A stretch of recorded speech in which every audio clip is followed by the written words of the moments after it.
Hello everyone, I'm Upper Casserole. Welcome in. This is this video. We're going to be going over the what as the time of this recording, what is the marriage world record in Stardew. This is the first ever sub 40-minute marriage run that's ever been completed, glitchless or vanilla. So it's kind of a cool milestone. I wanted to record a video where I'm just going to give some commentary and explain what's happening, why we're doing what we're doing, and hopefully you find that interesting. I don't expect this to be the record for all that long. I suspect much more talented speedrunners than I are going to use some of the strats that I'm using here and drill this time down further, but for now it's still a cool milestone, and yeah, hopefully you enjoy. Okay, so we start off, we're going to make our new file. A bunch of things are really relevant here. We're marrying Shane. We're playing on the forest farm, we're skipping the intro, we're playing as a girl, which is important. We're using legacy randomization, and you saw there very quickly that we haven't set a seed, so we're playing with a random seed, just like your casual Stardew farm. And we start off by sleeping. We're gonna sleep until the 20th of spring, which is Shane's birthday. However, one of the most important things, and a very new piece of tech is happening right now, which is rain manipulation. What we're doing is we're looking at the patterns of rain as we sleep, and that's going to inform whether we're going to continue the run or not. Specifically, we're looking for rain on the 7th, and we're looking for it to be sunny on the 11th. And if either of those things don't happen, we're just going to reset the run. And what that does is that guarantees that it's going to rain on spring 25th, year 2. We can tell that as early as the 11th of spring, year 1. And that's the day after the flower dance. That's the day that we want to propose.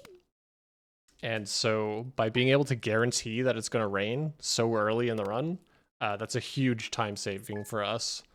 And it just makes the routing a lot more comfortable too, that you can just guarantee the rain when you want it. And this is actually exclusive to patch 1.6, the latest patch of the game. On patch 1.5, rain is at least partially affected by the steps that you take. Anytime you move your character, you're changing the rain RNG. But as of patch 1.6, that's no longer the case. Rain is actually purely seeded. So we can make these predictions like that by just like looking at the rain as we sleep through the first half of spring. Anyways, it is now the 20th. Also in patch 1.6, we can now skip the cat cutscene, which is a nice little time savings as well. And we start the day. So this is Shane's birthday. One of the main limiting factors in a lot of marriage speedruns is actually just like physically accessing the partner that you're looking to marry so that you can actually give them a gift. Most of their houses are locked until 9 a.m. and then more than that, you can't get into their bedrooms at all unless you have 2 or more hearts.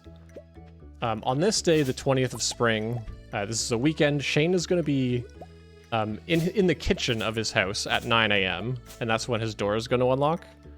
However, we don't have a good gift to give him. We're actually going to wait until the saloon opens so that we can buy a beer, which is a loved gift for Shane.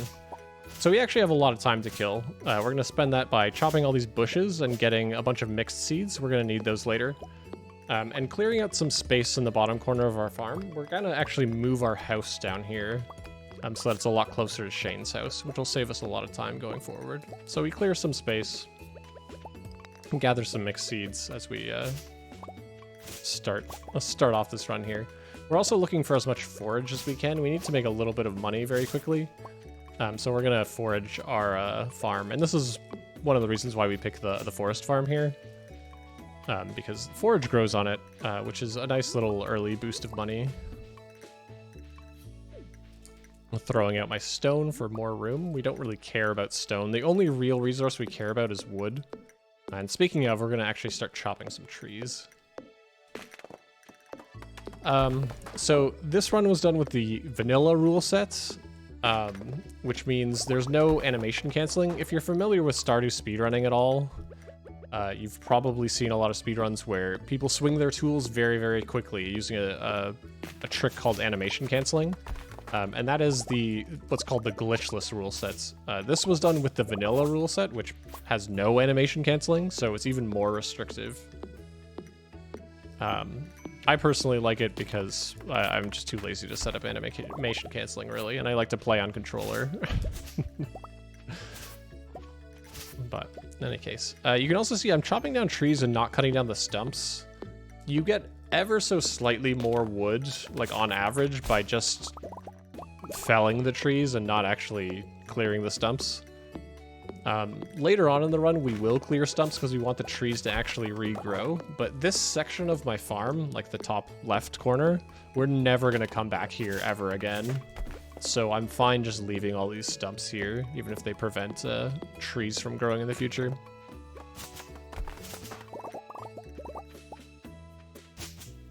Again, hunting for seeds. We now have enough mixed seeds. We want about 24 mixed seeds. As we're going to try and plant some hot peppers in summer, and we want to get 6. And there's a 1 in 4 chance of a mixed seed being a hot pepper. So 24 seeds is about the average number you're going to need to get enough peppers. So we're just chopping trees till exhaustion. We have time. Again, we're staying up until the saloon actually opens. So, yeah. We're not really in a rush today. Throwing some stuff out of my inventory to pick up yet more forage. We have more than enough money. We really only need to buy 2 beers. And beers cost 400 gold apiece. So, yeah, we just need to get a little bit of forage to just have enough to get a second beer. But first, we're going to make a pit stop at Robin's and move our house. I think this is new to patch 1.6. It might be a 1.5 thing, but you can now move your house as you can move all your other farm buildings. So we're quickly going to just move our house down into this bottom corner of the map where we cleared out space. And work our way down to Pierre's and to the saloon. So on weekends, I'm not actually sure where Shane goes to, but he leaves his house at around noon and walks into town. So that actually works out pretty conveniently for us. We're going to be able to just go to the saloon, buy some beers, and then bump into Shane in town pretty quickly. We stop at Pierre's to just sell all of our junk. I get confused here and think I need to buy something. I don't. So I waste a few seconds scrolling through the inventory there, but that's fine.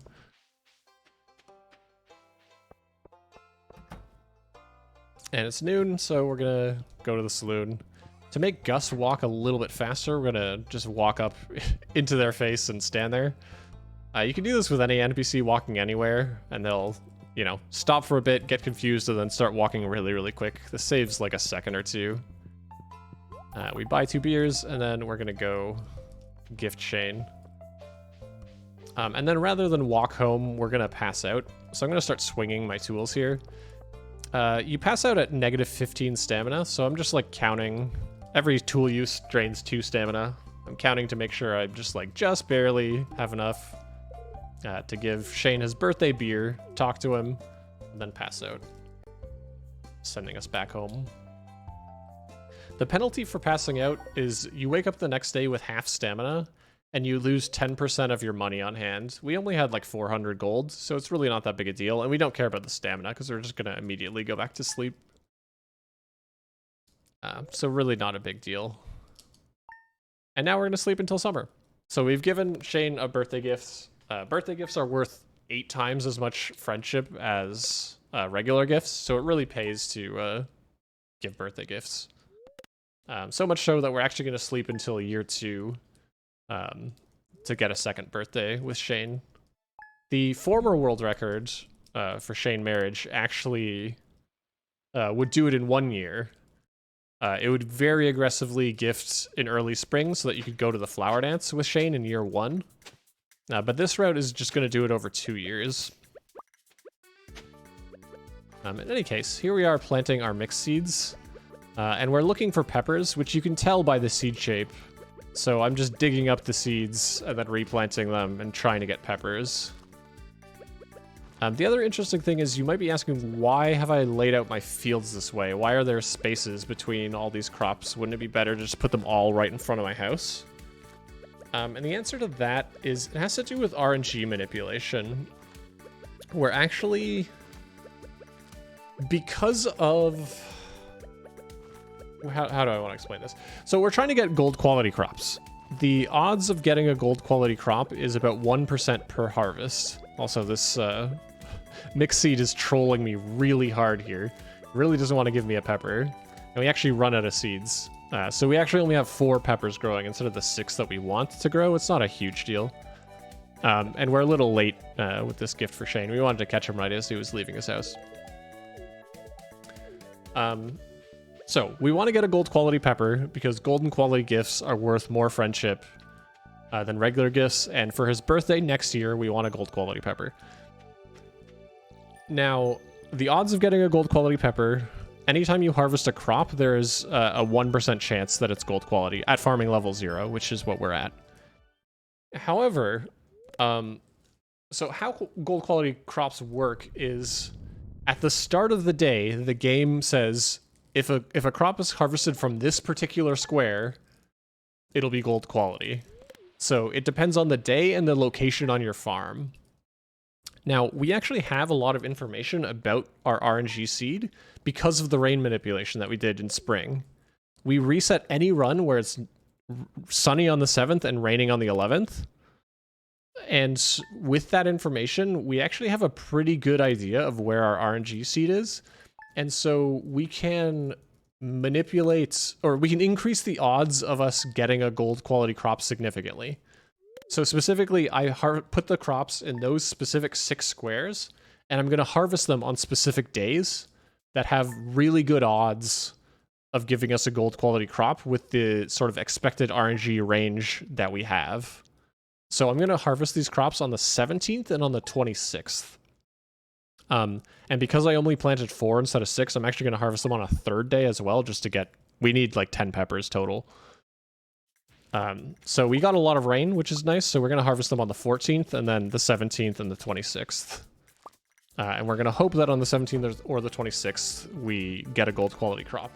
The odds are, with this manipulation, are above 50% to get a gold quality crop. Whereas without any manipulation, it would be about 12% because it's 1% per crop and we're going to harvest 12. So it really, really helps to makes the odds of us getting a gold quality crop much, much higher. But other than that, we're just going to sleep through summer. We obviously gifted Shane on the 1st of summer because we were planting our crops and we were up until 7:10 anyways. But for the rest of the summer, we're just going to sleep, water crops as necessary if it doesn't rain, and go from there. So we didn't get a gold quality crop on the 17th. We have one more chance on the 26th. Hopefully that's going to work out. I guess I can explain. So like why Shane?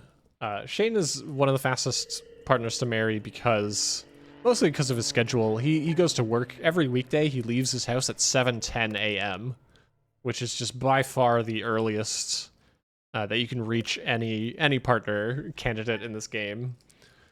So, and then his gifts are quite easy. Like he loves peppers, which are very easy to grow in bulk, and he loves beers, which you can buy at the saloon very, very early as well. And his birthday's in spring. So he really has a lot of good factors going for him. The second fastest partner is Emily. And Emily is actually very close to as fast as Shane is. For completely unrelated reasons, actually. Emily has a very bad schedule, but she has some quests that make her really, really quick. And, but yeah, apart from those two, everyone else is like at least 5 or 6 minutes slower. Anyways, we got our gold quality crop, which is great. So we have all the gifts we need for the rest of the run. We have 12 peppers, 1 gold quality pepper. So what else do we need? To get married in this game, you need to upgrade your house. Upgrading your house costs 10,000 gold and requires 450 wood. We also need to buy the mermaid's pendant, which costs 5,000 gold, and you need 300 wood to repair the bridge. So in total, we're going to need 15,000 gold and 750 wood. And ideally, we want to only go out like 6 or 7 more times just to gift Shane 6 or 7 more times. And we want to gift him at 7:10 a.m. So somehow we need to make 15,000 gold and 750 wood between the hours of 6 a.m. and 7:10 a.m. over like 7. I think it's actually, I misspoke. It's probably like 8 or 9 days that we're going to go out. Given that, what days should we go out? And the answer is we're going to go out a lot in winter. Winter is a very good money-making season. So we're just going to sleep through fall entirely and go out in winter. So yeah, winter is going to allow us to make money very quickly, and we're sleeping until year 2 anyways. Year 2, we really want his 2nd birthday and the flower dance. Next year, we're going to be dancing with Shane as well, which is worth a lot of friendship. So it makes a lot of sense to sleep until year 2. And given that, winter is just the obvious choice for time to go out.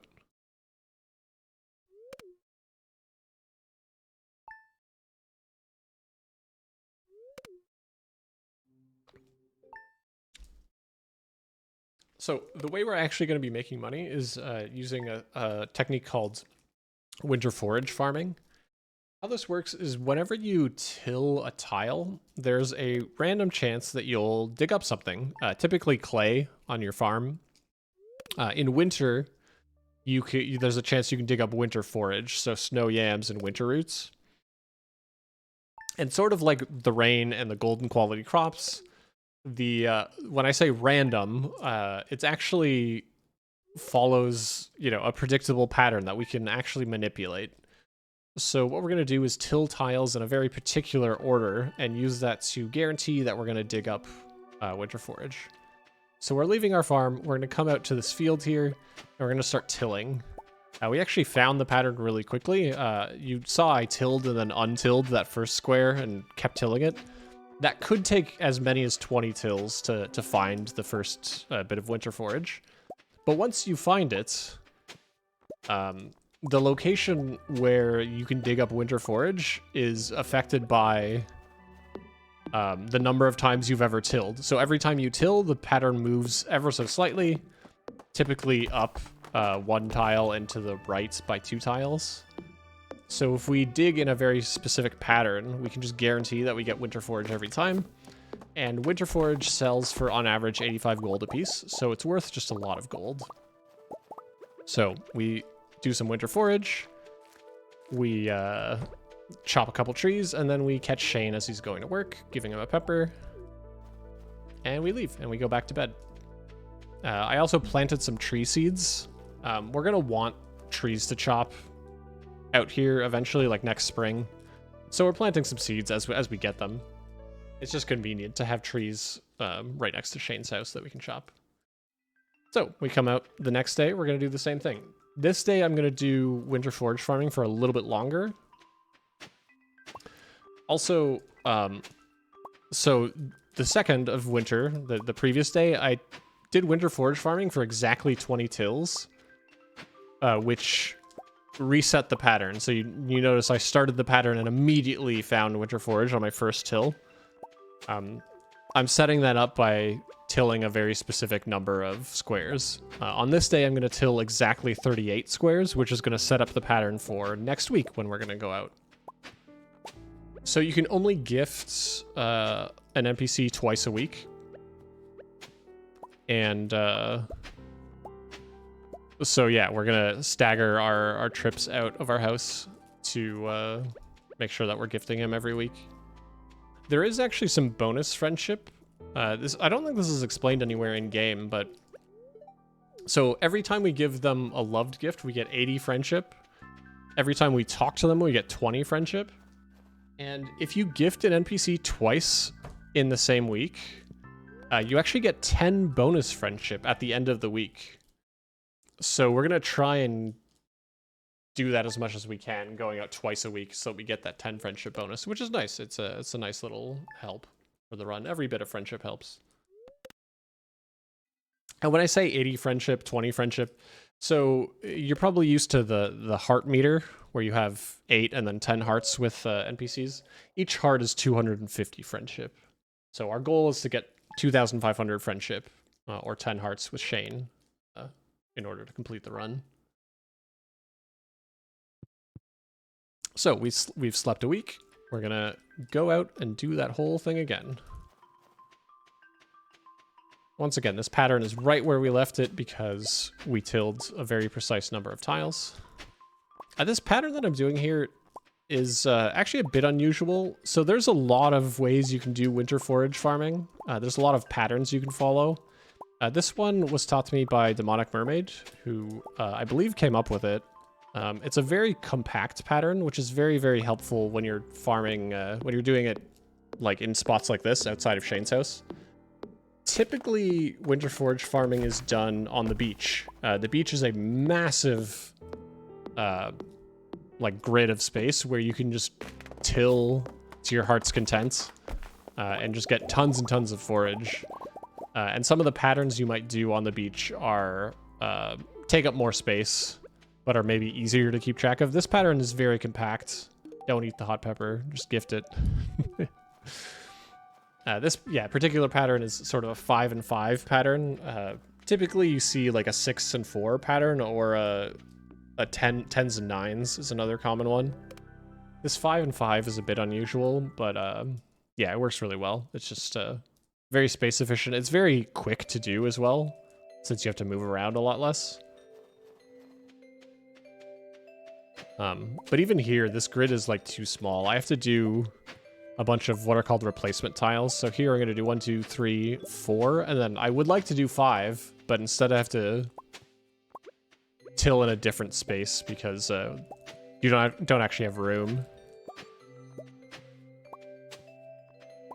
But these patterns are decently easy to learn once you get the hang of it. They're really not too bad. And it's just really, this is just the most efficient way you can make small to medium amounts of money quickly.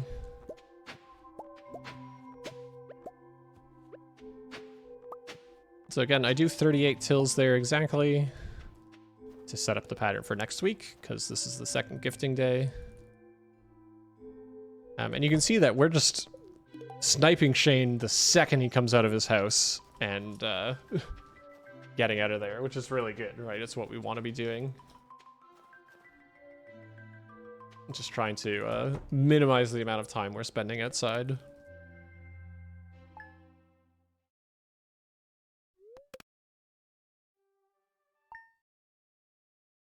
So we have one more full week of this. We're going to do that exact same pattern again. On the Tuesday, we're going to farm 20 and then chop trees. And on the Wednesday, we're going to farm 38 and not chop trees because we won't have time.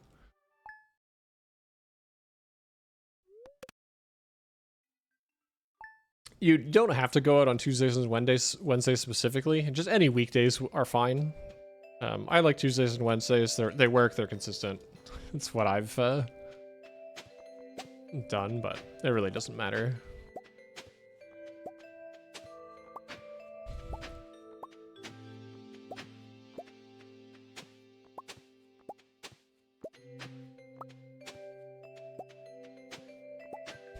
I actually find clay farming to be like quite sort of like meditative and relaxing. Once you sort of get into it and get used to it, you just kind of quietly till in this kind of Zen pattern. But I could totally see how it might not be for everyone. We're doing really good with our wood collection here. We've managed to chop a lot of trees. We haven't messed up our forage farming at all. And the fact that we found the pattern very quickly on the very first day means we have a lot of extra wood, more than we might ordinarily have. But that's good. Again, we need 750 wood total for everything we need to buy, so... having a head start on that is very helpful.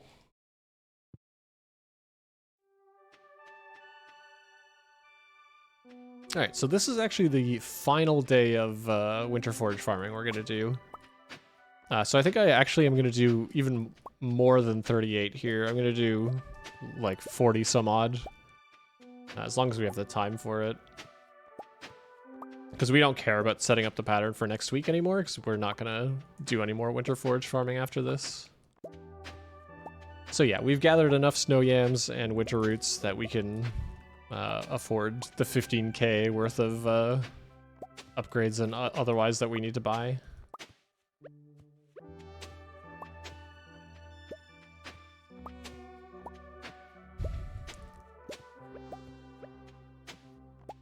So that's 38, and then we do a few other cheeky tills here since Shane still isn't quite ready to leave his house.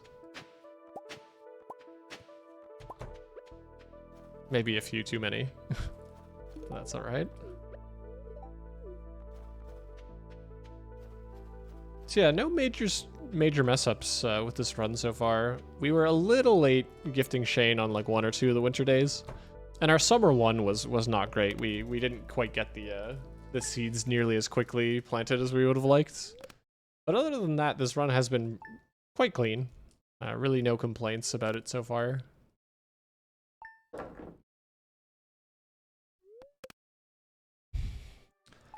So yeah, I mean, I've talked about how this is a different route from the, or have I really? Like, we got this sub 40. This is mainly due to routing changes. The previous world record, as I think I mentioned, finishes the run in a single in-game year, whereas this is a 2-year route. So this is actually one of my first runs with this route, actually. So there's definitely, like, this is definitely improvable. And it's not even clear that this is the best possible route either. There might be some routing changes that can be made, especially depending on how much you want to gamble with the RNG. But yeah, it's a really cool baseline to start, you know, building new routes off of for sure. So, as I said, we're done with forage farming. We want to go out one more time in winter, so we're going to spend the day chopping trees. And here you see I am chopping down the stumps because I want these trees to regrow. Trees can't fully grow if there's any fully grown trees within, like in the immediate, like 8 tiles surrounding it. So we fully chop down the trees. I grabbed this piece of holly here. Holly is poisonous. When you eat it, it actually drains stamina from you. So I pick up this holly so that in future, when we want to pass out quickly, because there are going to be a couple more instances where we want to pass out, we can do it a little bit more quickly than swinging our tool 8 times at 0 stamina. So just like a very minor thing, but it's kind of cool since the holly was right there anyways. Although I'm pretty sure I'm actually going to throw this holly in the garbage because I don't have inventory space for it. So anyways, forget what I just said. Okay, so we sleep back to spring. We're going to sleep until Shane's birthday, which is the 20th of spring, and give him this golden quality pepper. Golden quality gifts are worth 25% more friendship than a regular quality gift. So a golden quality pepper for Shane is worth 100 friendship instead of 80. And on birthdays, you get 8 times the friendship bonus. So it's worth quite a lot more. It's very much worth manipulating the gold quality pepper. You don't have to. It's about equivalent to 1 extra gifting day. So if we wanted, we could just go out one more time, like in winter, and give him a gift at 710, and that would also work. So, you know, if you want to try this run yourself and you don't want to manipulate the RNG to try and force a golden quality pepper, you can do it with regular peppers. It'll lose you like a minute and a half, but not anything more than that. And the rain manipulation you don't have to do either. We're just using it to set up rain, like on the earliest possible day that we want to propose, but you can always just sleep until it rains. It's not that big a deal either.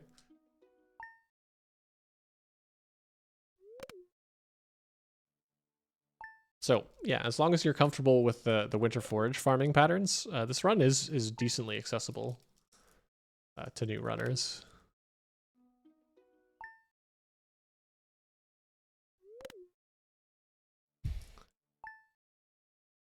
All right, so Shane's birthday is today. The first thing we're gonna do, I'm gonna throw out the holly in the sap and I'm gonna check my mail. And you see pizza and pepper poppers are flooding into my inventory. These are letters from Shane. When you're friends with, there's a number of NPCs who will send you mail when you're friends with them. Shane being one of them. So he'll send you gifts in the mail periodically. Shane will send you pizza and pepper poppers. Pepper poppers is a plus speed food, so it is very helpful. In fact, I'm going to eat one right here. I'm just chopping a few trees first, so I'm going to get a little bit of stamina back. But it's going to give us +1 speed, which is going to be very helpful today, because we're going to actually be running around and upgrading our house today. So, it's a Saturday. Shane's not going to work today. He's not leaving his house at 7:10. So we're going to need to wait until 9 a.m. to gift him. What is interesting is how Shane's schedule interacts with rain. So most NPCs have different schedules on rain days, and it's kind of funny. A lot of NPCs will actually skip work when it's raining. So like Maru, for instance, she works in the clinic on Tuesdays and Thursdays, but when it's raining, she just doesn't go into work. She follows her rain schedule instead. Which is kind of funny. Shane, on the other hand, actually does the opposite. His rain schedule, he goes into work.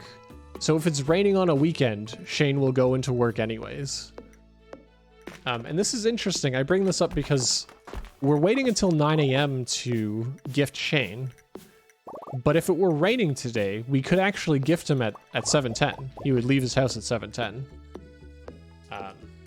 So that's just like an interesting routing option.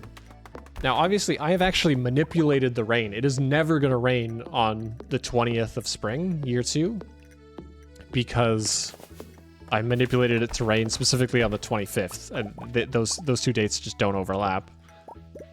But perhaps that isn't optimal. It might actually just be better to set it up to rain on the 20th of spring.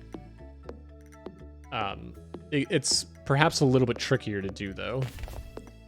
So it's 9 o'clock here, and I should be entering Shane's house right now, but I stop and chop that extra tree because I want to exhaust myself, and so I might as well exhaust myself chopping a tree. But here we give the golden quality pepper for Shane's birthday. And since we have this speed boost, we're going to now do some errands. So we're going to go and upgrade our house today at Robin's. As I said, you need to have an upgraded house in order to get married. So we're going to make a pit stop at Pierre's to sell all of our winter forage that we've accumulated, as well as the extra pizzas, and possibly the extra pepper poppers. Pizzas sell for like 300 gold a piece, so it's quite a lot. I think pepper poppers are pretty expensive also, but we just have more than enough winter forage, so we're doing fine. But if we were short money, we do have 4 pepper poppers we could sell. Also, funnily enough, pepper poppers are another gift that Shane loves. So for some reason we didn't have any peppers. You could actually just get pepper poppers from Shane in the mail and then gift them right back to him. That's actually a thing that we actually do in Emily speedruns. Emily will send you wool in the mail, and she loves wool. It's a really convenient way to get gifts. For Shane, we obviously need that a lot less. But in any case, we upgrade our house at Robin's, and then we immediately pass out. We get knocked back to our bed. We lose like 600 gold in the process, but we only need 5,000 more gold to finish the run, so we're fine. Our house gets upgraded, and today's the day of the flower dance. We're going to do a cute trick here, which is namely, we're going to go into the forest.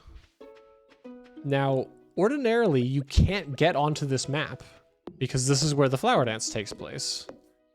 But the game actually only locks you out of like festival areas at 6:10 a.m. So by moving our house right down next to the entrance to the forest, we can get here before 6:10, and then you just don't get locked out. And this is very convenient because we can gift Shane today. Before the flower dance. NPCs follow their regular schedules on festival days.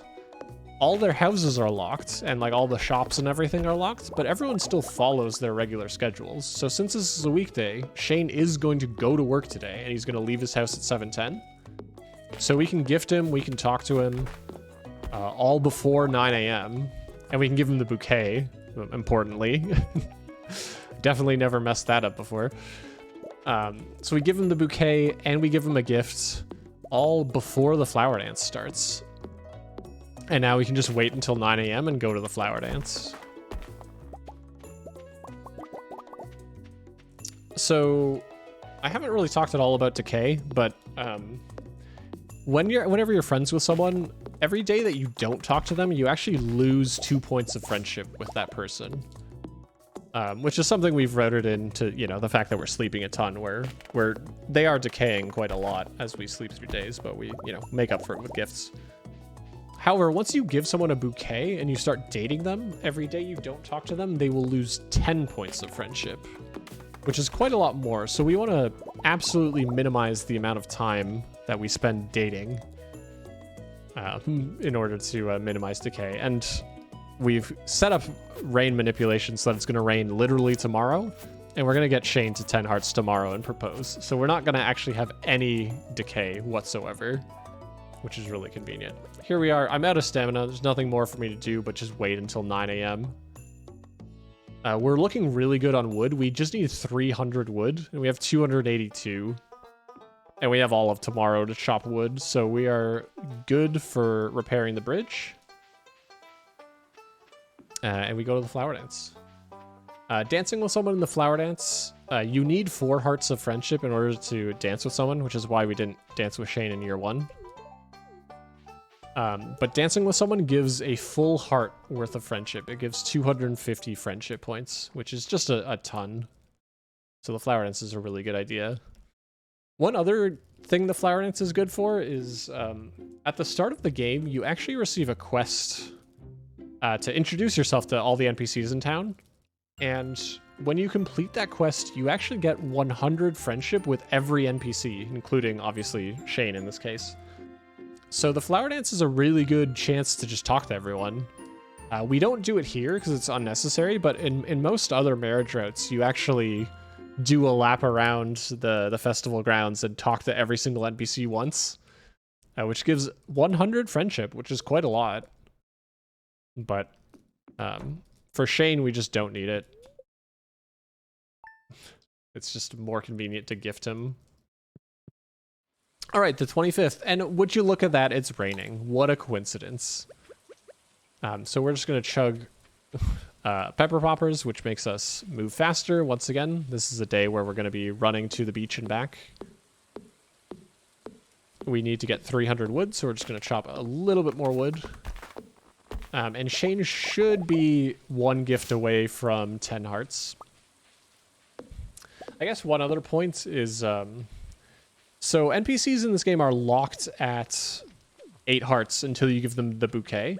But that's actually not true. They actually can get up to not quite 9 hearts. They can get up to 8.99999 hearts of friendship before you give them the bouquet.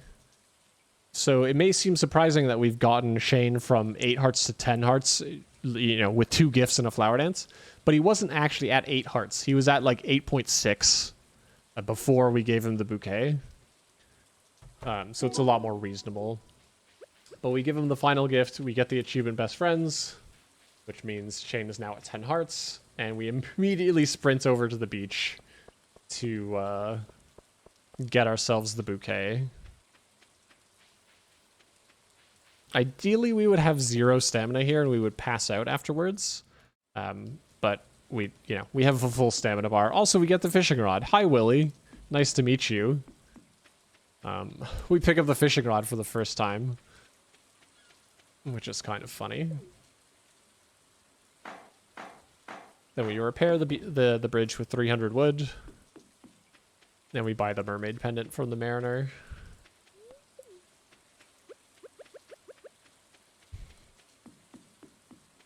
And then Shane is walking to work, so we're gonna just bump into him pretty much immediately in town here. And then sprint on home. Unfortunately, home isn't too far from here, but yeah, it would be ideal to just have 0 stamina and pass out here, but it's kind of tricky to empty your stamina bar before 7:10 a.m.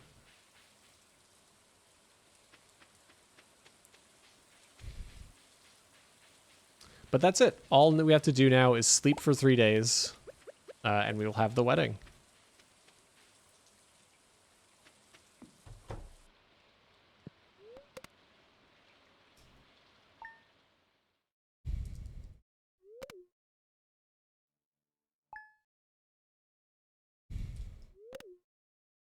Sleep 3 times? We haven't done enough sleeping in this run, I don't think.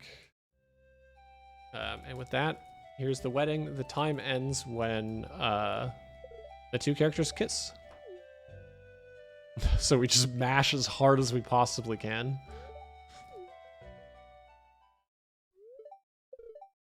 And smooch. And that is the run. So yeah, as I said, this is the first ever sub 40-minute marriage run in either vanilla or glitchless. And it's actually vanilla, which is the slower of the 2 rule sets. So I don't expect this record to stand for all that long. Oh, hi Willie, thank you for giving me the training rod because I'm bad at fishing.